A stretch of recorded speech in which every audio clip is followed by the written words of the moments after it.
Jai Shriman Narayan. Welcome to my YouTube channel Madhav Microbiology. Myself Ashita Gahwa. Today I am introducing my fourth video through the channel and आज मैं अपने आपके साथ जो share करूँगी वो करूँगी structure function of prokaryotic or eukaryotic. So through the diagram I am going to explain it. So first I am going to explain through the structure. First I am going to explain prokaryotic cell. What is prokaryotic cell? So जो prokaryotic cell होता है वो single cell होता है और उसके अंदर nucleus absent होता है. Nucleus in the sense other जितने भी ऑर्गेनेल्स हैं वो एब्सेंट होते हैं, like mitochondria, like Golgi apparatus, endoplasmic reticulum और वैक्यूल्स, पेरोक्सिसोम्स, ये सब उसके अंदर एब्सेंट होते हैं. तो here the structure is prokaryotic cells में ये जो एरिया होता है ये कहलाता है कैप्सूल, जो कि सेल को शेप देता है. ये है पिली, जो एक हेयर लाइक स्ट्रक्चर है जो कि इसमें रिटेंशन देती है.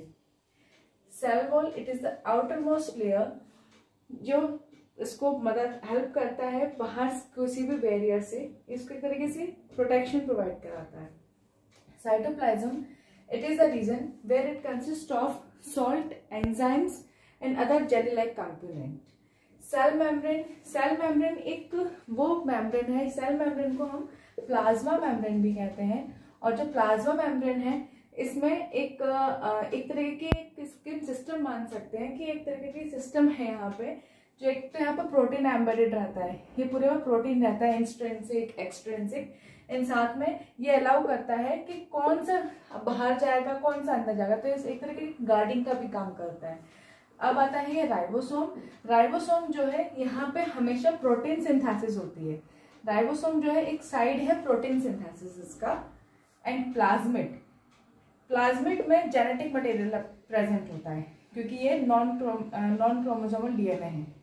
नॉन क्रोमोसोमल डीएनए है यहाँ पे, नॉन क्रोमोसोमल डीएनए है. और जो ये है, क्योंकि जैसे कि मैंने बताया कि इसके अंदर न्यूक्लियस की कमी होती है, लेकिन इसमें न्यूक्लियट का एक ओरिजिन या रीजन पाया जाता है जहाँ पे इसका जेनेटिक मटेरियल होता है.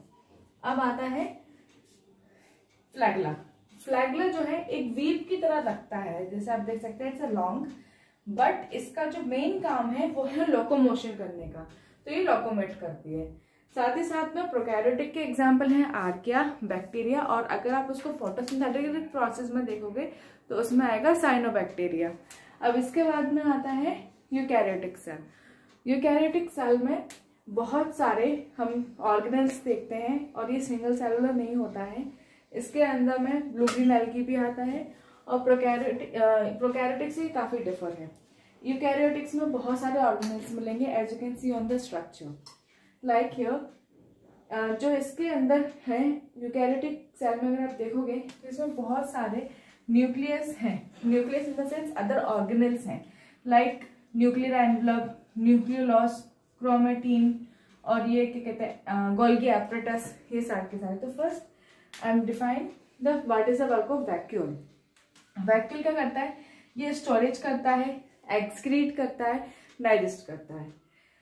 और जो ये है mitochondria, as we all know mitochondria is known as the powerhouse of the cell, और साथ ही साथ में पावर हाउस है ये सेल का और ये कमांड करता है.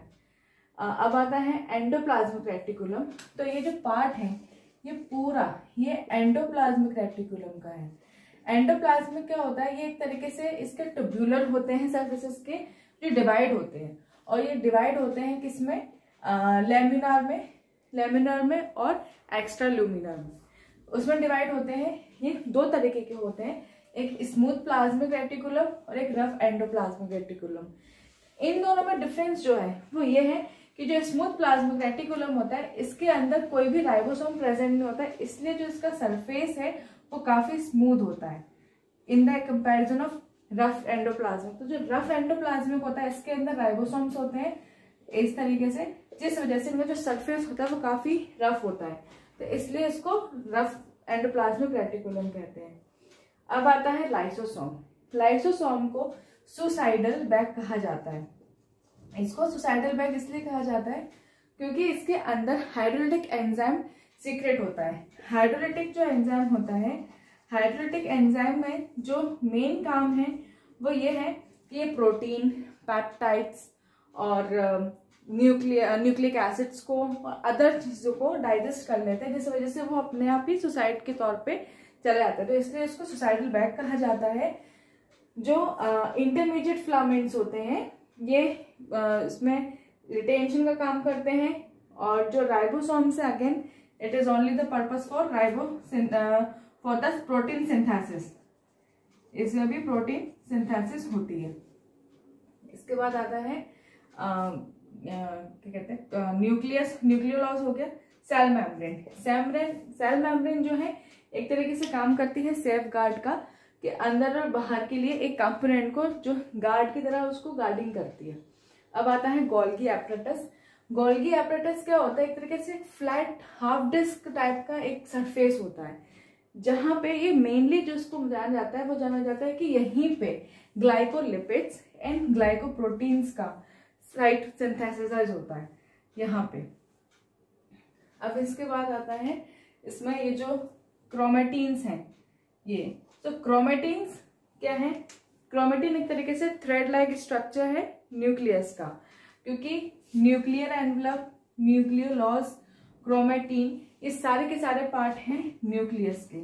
और न्यूक्लियस का मतलब है जेनेटिक मटेरियल, ये है जेनेटिक मटेरियल। तो जो मेन इनके बीच में जो डिफ्रेंसिएशन है या जो मेन फंक्शन का जो डिफरेंस है वो यही है कि इसके अंदर आपको सिर्फ और सिर्फ ये स्ट्रक्चर्स मिलेंगे, ये फंक्शनिंग वाले स्ट्रक्चर मिलेंगे, और इसके अंदर बहुत सारे। एक मेजर डिफरेंस ये भी है कि इसके अंदर गोल्गी एपरेटस है जहाँ पे ग्लाइकोलिपिड्स हैं, ग्लाइकोप्रोटीन्स हैं, यहाँ पे नहीं है। यहाँ पे माइटोकॉन्ड्रिया है जो पावर हाउस है, साथ ही साथ में इसको अच्छे से गार्ड करता है, लेकिन वो यहाँ पे नहीं है। और इसको जो डिस्कवर किया था वो क्या था, सर लाइनन ने, और जो प्रोकैरियोटिक सेल को डिस्कवर किया था वो क्या था, सर चिटॉन ने। तो ये इनके डिफरेंसेस था या स्ट्रक्चर या फंक्शन में था। तो through this video I make you sure to have the knowledge about prokaryotic cell and eukaryotic cell. So I hope you like my video. So please like my video and subscribe my channel to get easily notified with my new video. Thank you.